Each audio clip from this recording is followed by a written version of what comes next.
Okay, so now let's do section 2 capital C. So in section 2 capital C, what you have here, you have 3 batteries in series and 1 farad capacitor, and now you have 2 bulbs in parallel. Okay, so these are like bulb E and bulb D if you check the handout. So it's page number 110 again. Okay, so now what I'm going to do, I'm going to close this switch, and then you need to check the initial brightness of these 2 bulbs. Okay, so let's check the initial brightness of these 2 bulbs just after I close the switch. Okay, that's the initial brightness, and then you know with time what happened to the light bulbs, you can see that.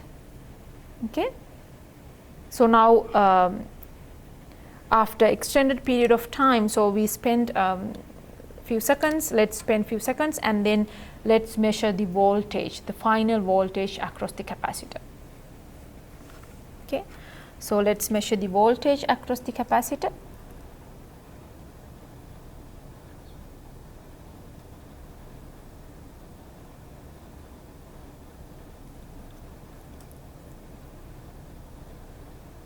So now you can see that is the final voltage across the capacitor.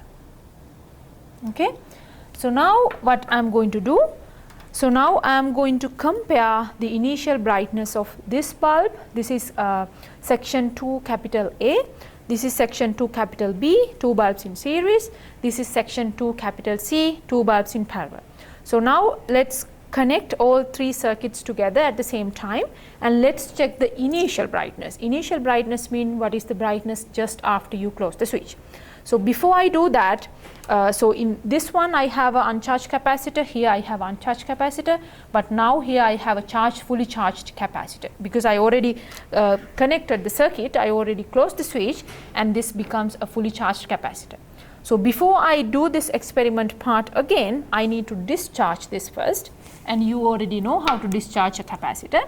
So basically you can connect these 2. Now it's discharging, but if you want to double check, you can connect, you can measure the voltage across the capacitor, so you can see it's 0, right? So that means we have a fully, so now this is the uncharged capacitor. So therefore I can do this experiment again. So now let's check the initial brightness of all 3 bulbs. So, so I'm going to close these 3 switches at the same time. So what you want to do, you need to check the initial brightness of these 1, 2, 3, 4, 5 bulbs, and assume we have identical bulbs. Okay, so let's do it.